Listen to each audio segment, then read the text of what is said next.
Magic book में आपका स्वागत है। अगर आपको ये वीडियो पसंद आती है तो चैनल को लाइक, शेयर एंड सब्सक्राइब करना ना भूलें। दोस्तों, 5 पॉइंट समवन किसी दोस्ती, सफलता, करियर, महत्वाकांक्षा और प्रेम के विषय पर आधारित ये एक नॉवल है।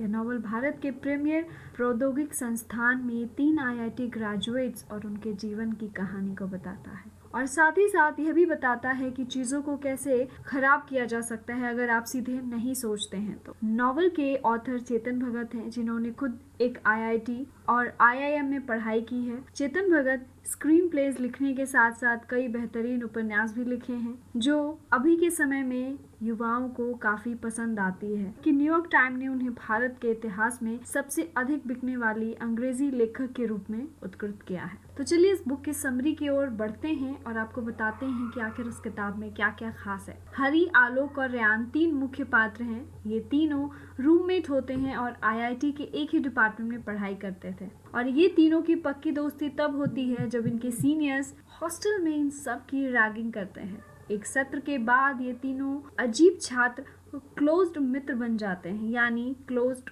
फ्रेंड बन जाते हैं और वे IIT में 4 साल के दौरान हर प्रॉब्लम्स में एक दूसरे के लिए साथ खड़े रहते थे। अपने व्यक्तित्व संघर्षों के बावजूद कई मुद्दों पर वे एक दूसरे का साथ कभी नहीं छोड़ते थे। दरअसल ये तीनों एक IIT ग्रेजुएट की तरह बिल्कुल भी नहीं रहते थे। मतलब एक IIT स्टूडेंट्स की अलग ही छवि होती है और ये तीनों बिल्कुल एवरेज मिडिल क्लास यूथ की तरह अपनी कॉलेज लाइफ को एंजॉय करते थे। आपको बता दूं कि इस उपन्यास 5 पॉइंट समवन की कहानी के नरेटर हरी हैं, जो पढ़ाई में एवरेज हैं, कंफ्यूज भी रहते हैं, लेकिन वे अपने दोस्तों को एक साथ जोड़े रखते हैं, हमेशा आसान रास्ता निकालते हैं, प्यार में गिरता है और में अपने डिपार्टमेंट की हेड की बेटी के साथ रिलेशनशिप भी रखते हैं। ये तो हो गई हरी के बारे में। अब बात करते हैं रेयान के बारे में, जो एक अमीर माता पिता का बेटा है, जो एक जन्म से ही रिबेलियन यानी विद्रोही रहा है। वे अपने माता पिता से नफरत करता है क्योंकि वह खुद को नेग्लेक्टेड महसूस करता है। उसको ये लगता है कि उसके माता पिता उससे प्यार नहीं करते हैं। वह एक इनोवेटर बनना चाहता था, कुछ नया करना चाहता था, कुछ नया सोचता रहता था। वह सोचता था कि IIT प्रणाली इनोवेशन यानी नवचार में बाधा डालती है। आलोक एक typical lower Indian middle class family से था, जो बहुत सारी उपेक्षाओं और जिम्मेदारी के साथ वहाँ पढ़ रहा था। वह अच्छा GPA प्राप्त करना चाहता था ताकि वे अच्छी नौकरी पा सके और अपने परिवार का समर्थन कर सके, जिसके कारण वह कुछ समय के लिए थोड़ा स्वार्थी भी हो जाता है। एक समय ऐसा आता है जहाँ ये तीनों खुद को IIT सिस्टम में फंसा हुआ पाते हैं। वे पढ़ाई, असाइनमेंट्स एंड प्रोजेक्ट से ऊब गए थे और लाइफ को एंजॉय करना चाहते थे, पूरा आनंद लेना चाहते थे और इस पूरे आनंद का भी आनंद लेना चाहते थे, मतलब फुल टू मस्ती करना चाहते थे, जिसके चलते एग्जाम्स में उनका GPA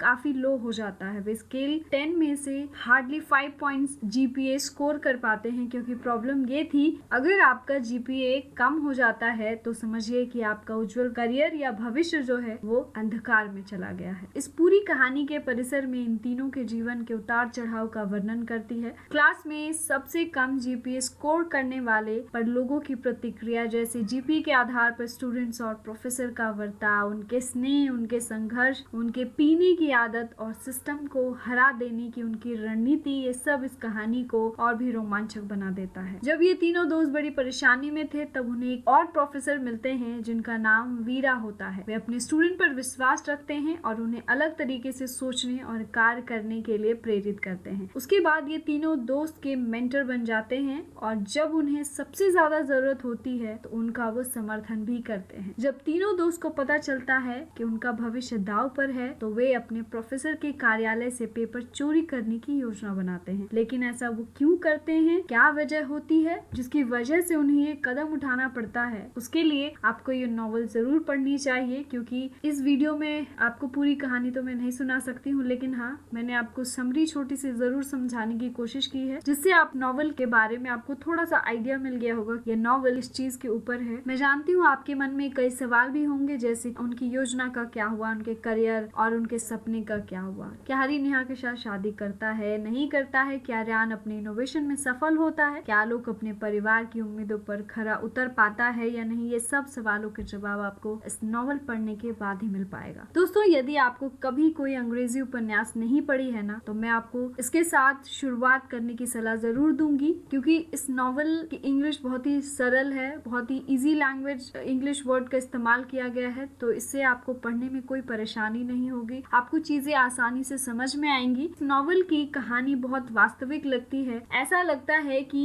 एक वह हर IIT स्टूडेंट की कहानी सुना रही हो। अंत में लेखक चेतन भगत ने कॉन्वोकेशन स्पीच के रूप में नॉवल 5.7 के संदेश को शानदार ढंग से व्यक्त किया है, जो काफी इंस्पायरिंग है, और वो मैं आपको जरूर बताना चाहूंगी। Believe in yourself. उनका कहना है कि मेरा संदेश सभी छात्रों के लिए है जो अपना भविष्य के बारे में सोचते हैं। एक, अपने आप पर विश्वास रखें, और एक GPA की वजह से अपने आप को जज ना करें, क्योंकि GPA से ज्यादा जरूरी है आपका जीवन, आपका परिवार, आपके दोस्त, आपकी आंतरिक इच्छाएं और आपका लक्ष्य, और इनमें से प्रत्येक क्षेत्र के साथ काम करने वाले ग्रेड आपको एक व्यक्ति के रूप में प्रभाषित करें। डोंट जज पीपल टू क्विकली। लोगों को बहुत जल्दी जज नहीं करना चाहिए। IIT से आने वाला बहुत अच्छा है, लेकिन अगर आप IIT में नहीं आ पाते हैं तो यह दुनिया का अंत नहीं है। आप सभी को अपने IIT टैग पर गर्व होना चाहिए, लेकिन कभी भी किसी ऐसे व्यक्ति को जज ना करें जो संस्थान से नहीं है, लेकिन वे अकेले ही संस्थान की महानता को परिभाषित कर सकता है। Don't take yourself too seriously. और अंत में, अपने आप को ज्यादा गंभीरता से ना लें, क्योंकि जीवन बहुत छोटा है, उसका आप पूरा आनंद लें। कैंपस लाइफ का सबसे अच्छा हिस्सा आपके द्वारा बनाए गए दोस्त, और सुनिश्चित करें कि आपकी दोस्ती जीवन भर तक साथ रहे। उम्मीद है आपको ये 3 बातें अच्छे से समझ में आ गई होंगी। इसलिए दोस्तों, ये 3 बातें आपको हमेशा याद रखनी चाहिए, और अगर हाँ स्टोरी इंटरेस्टिंग लगे तो ये बुक जरूर पढ़िएगा, क्योंकि नुकसान का पता नहीं, लेकिन फायदे आपको जरूर मिलेंगे।